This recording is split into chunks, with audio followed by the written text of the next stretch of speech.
Lo primero que queríamos saber es una pregunta más bien a nivel general. Muchas veces en los medios argentinos, sobre todo los que están a favor del chavismo, los que muestran cierta simpatía, utilizan el siguiente argumento. La oposición venezolana no pudo ganar las elecciones, las reiteradas elecciones, entonces apela a métodos insurreccionales o golpes blandos, como se le llama acá, para quitar al chavismo del gobierno. ¿Qué reflexión te merece este argumento? Bueno, primero gracias por la invitación y la oportunidad de difundir nuestro mensaje. Y en este sentido, lo que me has dicho, todos aquellos que dicen que aquí se ganaron elecciones y no se respeta la voluntad popular, pues definitivamente eso se derrumba, ese argumento, cuando tú ves que en las calles del país es precisamente la gente, el descontento popular, lo que ha puesto en crisis el sistema de gobierno chavista, socialista, en este caso de Nicolás Maduro, que para nosotros es una persona que ilegítimamente está en el poder por varias razones. La primera de ellas es que el día 14 de abril, el día de las elecciones, el candidato opositor, Enrique Capriles, pues denunció que se hizo un fraude con pruebas de que él había tenido la mayoría de ese proceso electoral. En segundo lugar, es una persona que tiene doble nacionalidad y que en nuestras leyes, en la máxima ley que es la Constitución, pues está establecido que una persona que tenga doble nacionalidad no puede el cargo de presidente de la República, pues obviamente responde a dos intereses.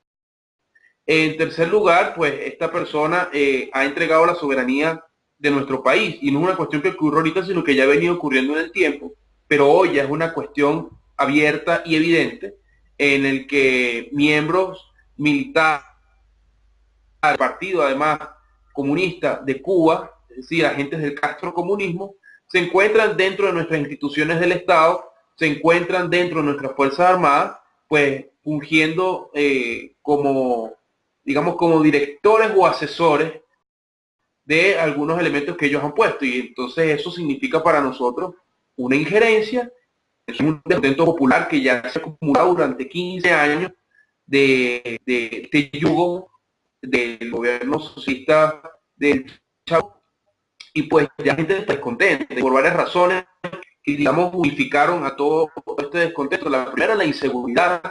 Aquí hasta el año pasado nada más en Venezuela murieron 25.000, casi 25.000 personas, y no estamos en una guerra ni civil ni militar.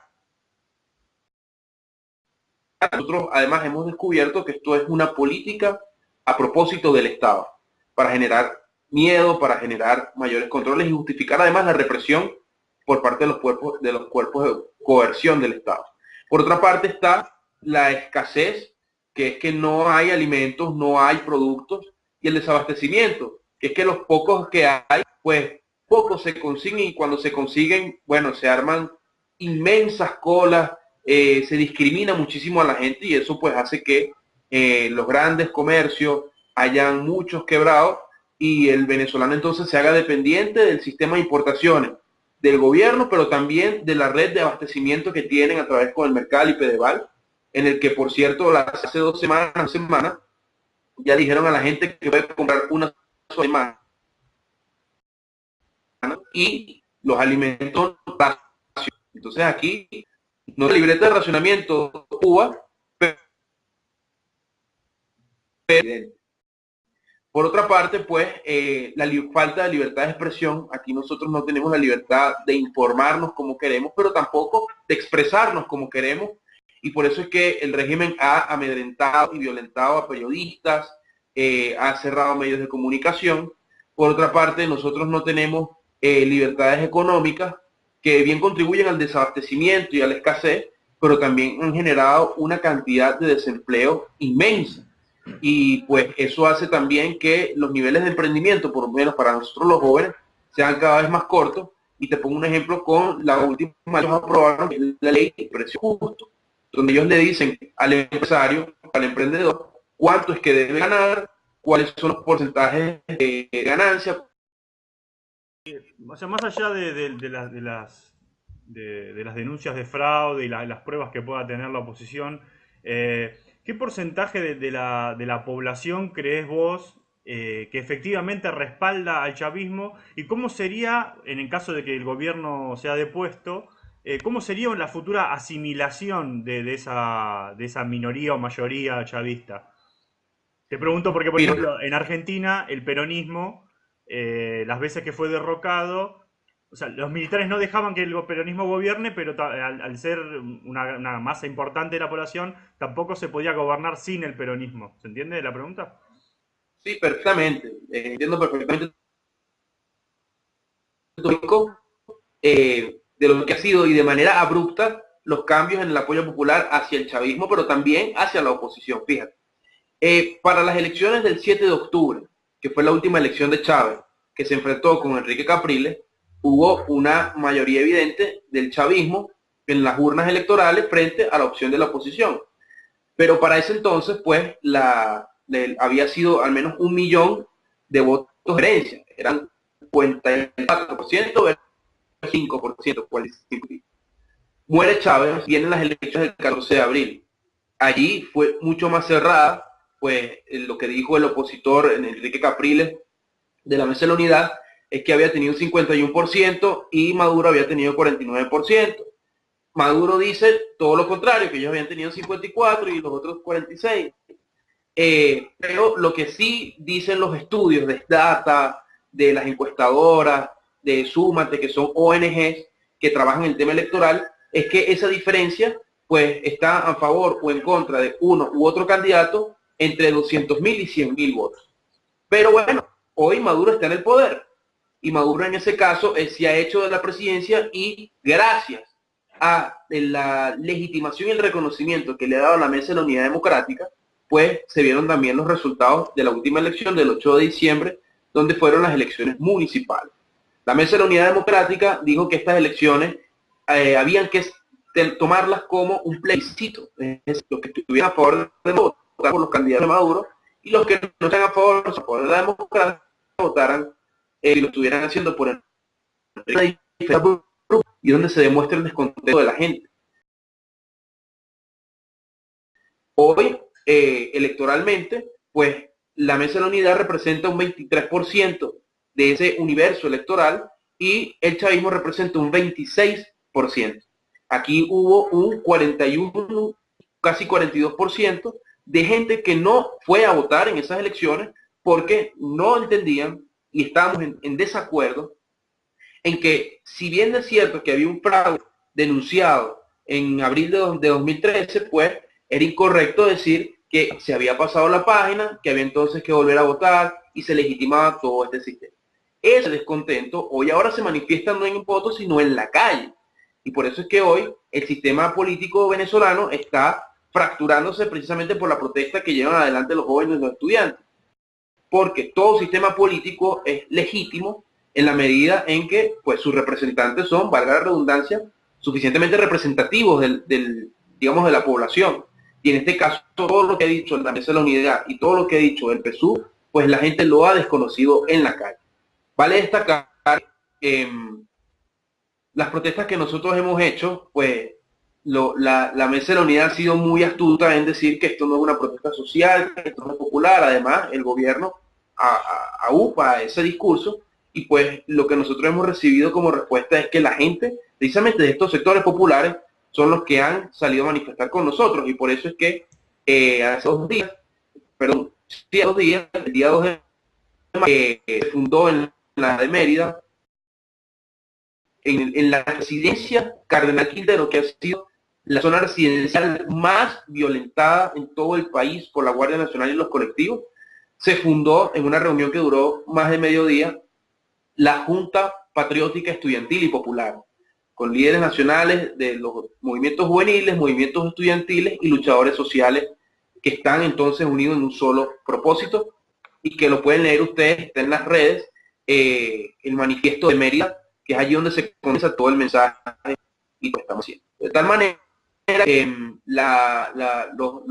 los factores políticos que habían representado en algún momento electoralmente a la población hoy, pues están siendo desconocidos y entonces eso nos lleva hacia qué viene. Aquí se espera que Nicolás Maduro con todo su tren ejecutivo salga del poder régimen que oprime y confisca las libertades de los ciudadanos. En este sentido, nosotros esperamos que aquí se renueven los poderes públicos, como está establecido en la Constitución, y entonces se llame a un proceso electoral que permita ir hacia un gobierno transitorio. Entonces, allí también tienen una acción fundamental las Fuerzas Armadas de Venezuela, en donde pues tienen que cumplir un rol en torno al cumplimiento del orden en este tipo de procesos. ¿Y cómo crees que sería justamente la asimilación por parte del sistema democrático de, por ejemplo, si las Fuerzas Armadas responden a Cabello, cómo que se lo encarcelaría? ¿Cómo crees él mismo se reconvertiría? Porque yo es ahí, Bueno, desde afuera yo ahí veo el problema, digo, ¿cómo después van a poder asimilar a toda esta masa que ahora no, digamos, no, que no tienen un sentido común, se entiende? sí, sí, bueno, en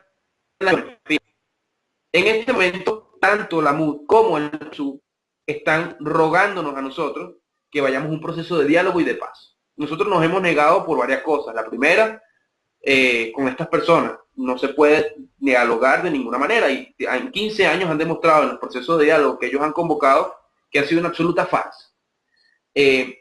Esto ocurre además la junta de estas dos fuerzas políticas porque, repito, se han desacreditado frente a la población y la única manera de poder subir al proceso político que nosotros estamos promoviendo, que es el cambio de raíz del sistema político vigente, es que eso de diálogo. Al momento en que las personas que están en el poder salgan de allí, pues allí pues tendrán que quedar unos interlocutores precisamente por el chavismo que va a quedar. Precisamente como tú me pusiste el ejemplo del peronismo. Ahí van a quedar algunos interlocutores. Ahora bien, se ha demostrado en este momento que no son la mayoría no tienen la mayor apoyo popular en las calles, precisamente porque desde las zonas populares, que es donde ellos estaban más apoyados y más fortalecidos, tanto político como electoralmente, pues han salido a protestar con nosotros. Entonces nosotros esperamos que en este proceso de cambio del sistema político, Diosdado Cabello, Nicolás Maduro, todos los actores líderes que representan este sistema, porque además son, digamos, en el buen uso del término, una oligarquía que se ha enquistado en el poder y no tiene las intenciones de irse, pues una vez que salgan, allí van a quedar algunos actores del chavismo en el que nosotros podemos entonces reconocer para ir hacia un proceso de reordenamiento del país y un proceso de transición. Pero repito, eso tiene que ser un proceso que se lleve a lo interno y a lo interno del chavismo. Pero nosotros no creemos que en el caso, por ejemplo, que tú hacías ahorita una similitud con el tema del peronismo de Argentina, nosotros no creemos que sean una cuestión mayoritaria de la población, todo lo contrario, creo que va a reducirse. Fíjate que en nuestro país, antes del chavismo, existía el adequismo y el copellanismo, que eran los dos partidos más fuertes, ADE y COPEI, desde la instauración de la democracia en los años 60 hasta finales del siglo XX. Pues esos partidos han sido absolutamente disminuidos y hoy no cuentan con la mayoría de la población. De hecho, no pasan de los 700.000 votos cada uno, ¿no? En un universo de 20 millones de votos. Y en este sentido nosotros creemos que pues, el mismo proceso histórico se va a repetir con el PSUV y van a quedar también reducidos a una fracción interna. Porque cuando se cambie el sistema político, pues nuevos partidos van a surgir, nuevas corrientes políticas van a surgir, producto después de este proceso que estamos viviendo hoy, en el que hay posturas socialdemócratas, hay posturas de derecha, hay posturas liberales, que en el tiempo no habían tenido ningún tipo de expresión, pero que hoy, en este proceso de protesta, se han venido manifestando y han venido teniendo cuerpo. Entonces, ¿cuáles serían las cosas, lo que tendría que pasar para que el movimiento estudiantil dejara entonces las protestas? ¿Qué sería lo que tendría que garantizarle? Y dentro de la Constitución, ¿existe ahora algo que sea constitucional y que sea políticamente viable para llegar a un cambio? Tengo entendido que por lo menos ahora no se puede hacer todavía un revocatorio, no se podría hacer. ¿Cuáles son las opciones que hay en la Constitución? ¿Cuáles serían Bien, las las posibilidades. Bien, fíjate que la mesa de la Unidad Democrática, en función además de salvarse el pellejo, porque saliendo Maduro del poder, pues ellos no se verían eh, bien apoyados por la población. No creemos en la institución del Consejo Nacional Electoral, porque allí primero hay agentes del castrocomunismo que forman parte de este poder del Estado. Las personas que están en la rectoría son personas que son militantes de la causa chavista, es evidente.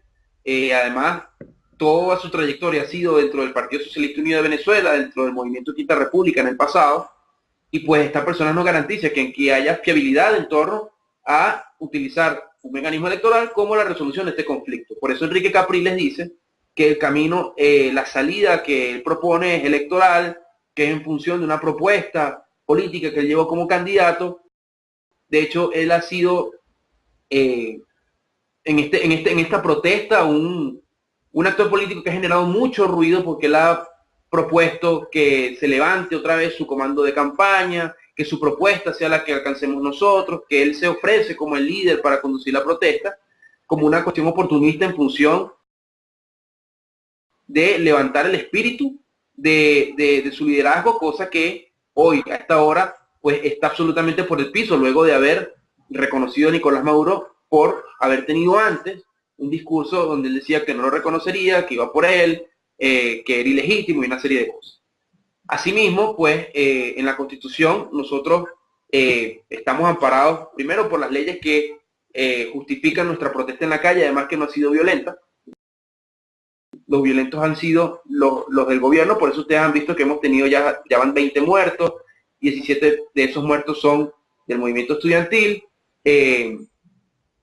y pues la represión, la tortura, los abusos sexuales por parte de la Guardia Nacional y de los grupos paramilitares, llamados acá colectivos por parte del gobierno, han generado más de 800 heridos, más de 1000 detenidos por estas protestas en todo el país.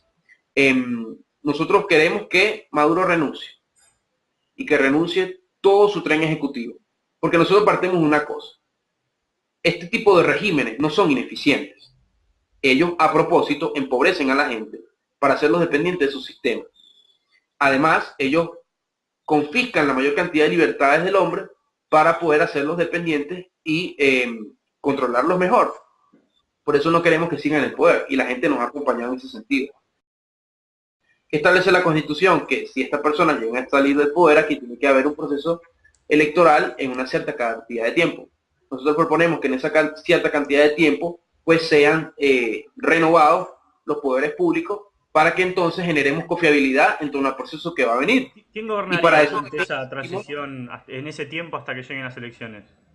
¿Cómo? ¿Quién gobernaría, cómo se gobernaría en ese tiempo de transición hasta que lleguen las elecciones? Porque la mesa de unidad, por lo que veo, es un componente bastante heterogéneo.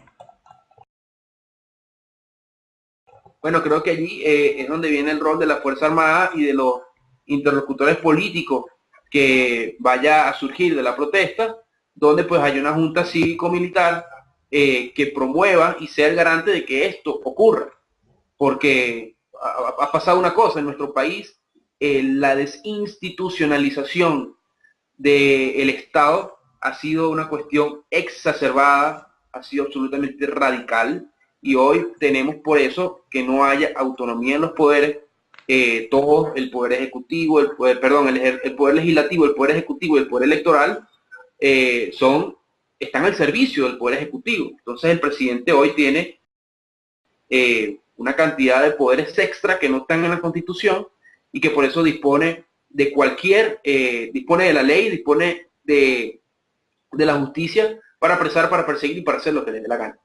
De tal manera que por eso nosotros pedimos la renovación de estos poderes, para entonces poder entrar en un proceso transitorio, que venga un proceso electoral, y allí entonces empiecen a darse otra vez los primeros pasos hacia la institucionalización del país, a poner orden en Venezuela, y que el sistema democrático sea entonces otra vez el sistema de gobierno que hay en Venezuela. Y todo esto ocurre, por cierto, con la imperativa expulsión de los agentes castrocomunistas que se encuentran dentro de nuestras instituciones y por supuesto dentro de las Fuerzas Armadas.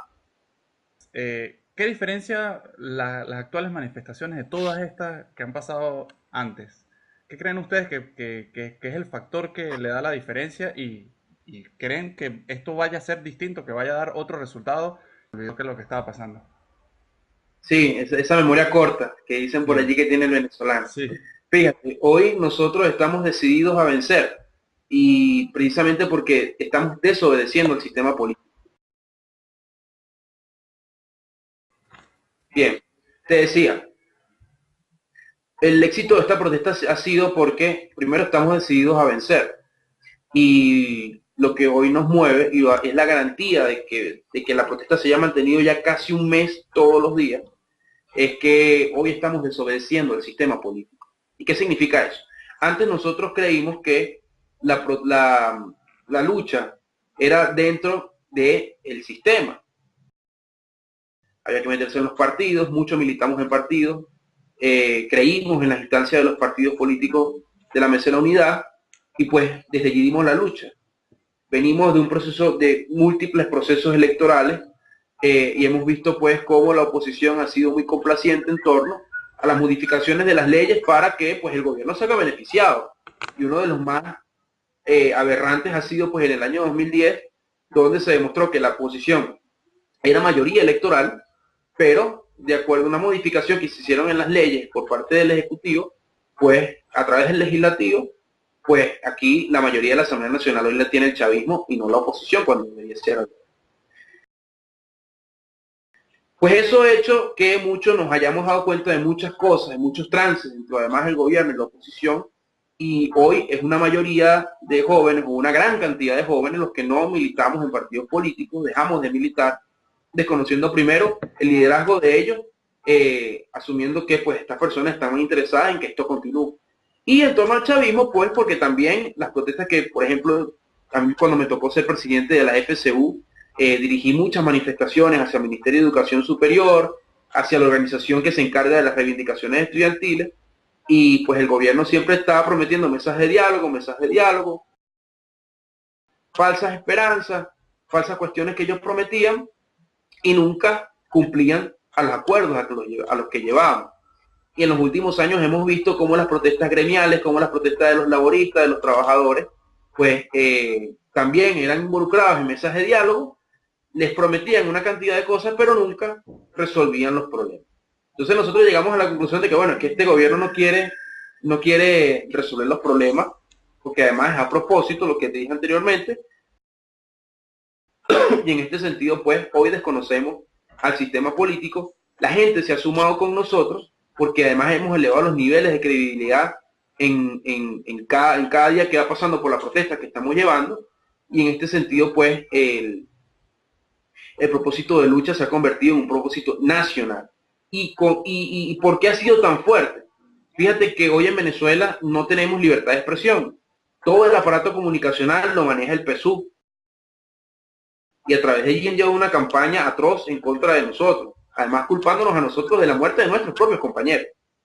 Y pues por otra parte, los medios de comunicación privados que quedan son amenazados por la ley Resorte, que es una ley que utiliza el Ejecutivo para sancionar, para quitar las señales, para sancionar con unas multas descomunales de dinero a los medios de comunicación que vayan en contra de su interés. Por eso estos medios no pasan la protesta, sino algunas cosas. Pero sí pasan la postura de la oposición, que es la del diálogo. De hecho, nos han acusado de radicales, de violentos, nos han acusado de irresponsables, nos han acusado de no tener propósito, y pues por eso la gente también los ha rechazado. Y nosotros el único mecanismo de comunicación que tenemos son las redes sociales. A partir de allí ponemos nuestras posturas y es solamente a través de las redes sociales que pues hemos logrado organizar todas estas asombrosas manifestaciones que se han dado no solamente en la ciudad de Caracas, sino en todo el país. Hemos podido establecer un contacto mucho más directo con la población, que es lo que ha mantenido con vitalidad a la protesta. ¿Qué siente la juventud en general, como latinoamericanos o sudamericanos, al ver el apoyo que logró el chavismo a nivel regional? Porque, por ejemplo, las posturas ahora del Mercosur, de UNASUR, de la CELAC, justamente criticando las protestas, como caracterizándolas como violentas, o bueno, defendiendo lo que entienden como que es el sistema democrático legítimo. ¿Qué piensan? ¿Qué les hace sentir? ¿Cómo crees que se insertaría en caso de que caiga Maduro y gane la oposición, que tome el gobierno? ¿Cómo se insertaría después en estos organismos internacionales? Bien, esta protesta ha demostrado una cuestión muy importante para nosotros, que es que esta protesta ha demostrado que el sistema interamericano no sirve para defender la democracia, ni la libertad, ni la soberanía de las naciones del continente americano. En este sentido, pues nosotros hemos visto que las personalidades más influyentes, digamos, en el tema de la democracia, se han juntado para defender no la protesta, sino el sistema democrático venezolano, asumiendo que en Venezuela no hay democracia y que tiene que reinstaurarse la democracia. Hemos visto actores como el Premio Nobel de la Paz, perdón, Oscar Arias, de Costa Rica, el presidente Alejandro Toledo de Perú, el expresidente Vinicio Cerezo de Guatemala, hemos visto también a Roberto Micheletti, hemos visto también a Álvaro Uribe, todos en función de no solamente ser solidarios con las agresiones que nos han realizado a nosotros en nuestra protesta, que es absolutamente legítima, constitucional y pacífica, y pues rechazando todas aquellas violaciones de derechos humanos, la violación al debido proceso, la violación a la libertad de expresión y otra serie de elementos que según la Carta Democrática pues componen una democracia, un sistema interamericano. ¿Qué ha hecho el gobierno en torno a esto, el régimen? Pues ellos han tratado de levantar o de cobrar todos estos favores que le han hecho a los países del ALBA, a los países pequeñitos de la isla del Caribe, a todos aquellos interesados de los beneficios que han recibido a través de Petrocaribe, del ALBA y de la UNASUR, todos estos beneficios que ha recibido el gobierno nacional de Venezuela, el régimen, y pues ellos ahora están rechazando toda una protesta popular y legítima, siendo estas personas además de izquierda, y se nota pues además la doble moral de estos agentes. Todo esto que han hecho a nivel internacional el régimen es promovido por el Foro de Sao Paulo. Recuerda que el Foro de Sao Paulo es un proyecto continental, político, cultural y económico que busca enquistarse en los gobiernos, en las naciones, para entonces empobrecerlas, oprimirlas, disminuirlas y entonces generar controles. Digamos, el actor intelectual de todo esto son los hermanos Castro. Luego de casi 60 años en el poder, pues han visto que la lucha ellos la han manipulado, ¿no? Y utilizando el populismo además como el mejor mecanismo de gobierno y además para destruir el progreso de las naciones, ellos han venido teniendo éxito en mi país, en Argentina, en Bolivia, en Ecuador, en Nicaragua.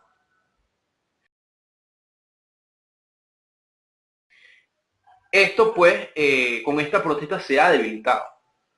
Fíjate que el gobierno de Panamá solicitó de manera urgente que se reuniera la OEA para discutir el caso Venezuela y que se pudiera evaluar la posibilidad de activar la Carta Democrática.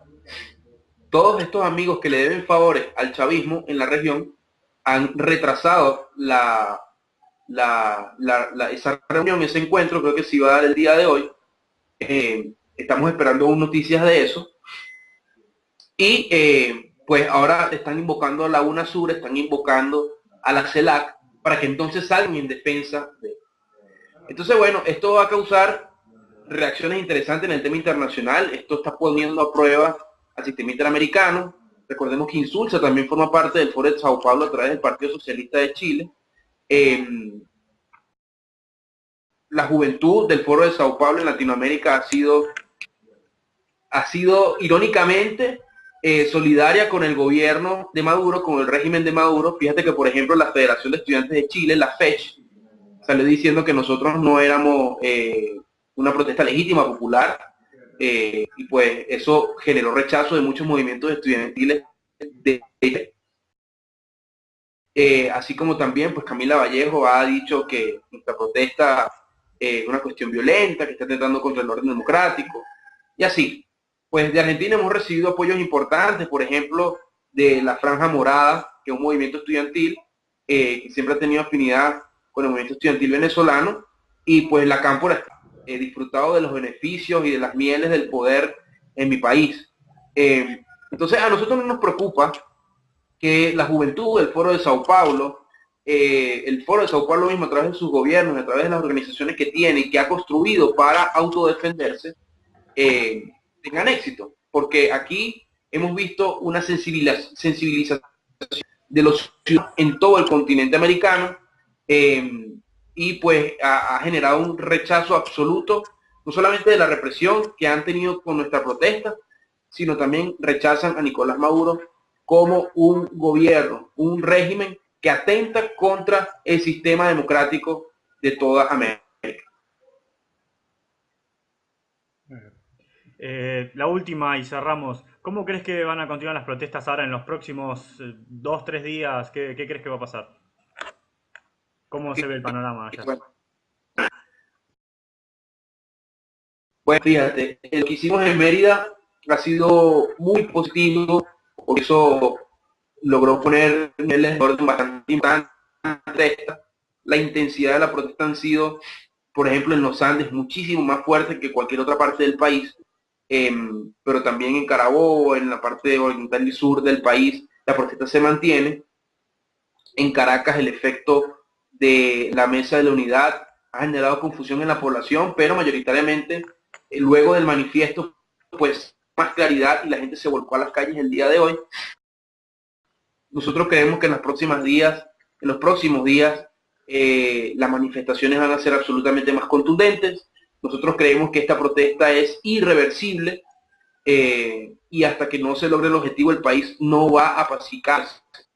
El próximo Unión Nacional nuevamente, Cabo Lara, y allí pues vamos a sacar un segundo manifiesto, el manifiesto de Lara, donde pues daremos a conocer cuál va a ser la próxima hoja de ruta que tomaremos en las próximas 2 semanas para pues elevar el volumen de la protesta, generarle mucho más costos al gobierno y que pues nuestros objetivos sean cumplidos, siempre en el marco de la Constitución, en el marco de la ley, haciendo uso de nuestro derecho nacional, derecho natural a la rebelión frente al gobierno que nos oprime, y pues exigiéndole además a las instituciones que deben poner orden en este país que cumplan su rol como nosotros lo estamos haciendo como ciudadanos.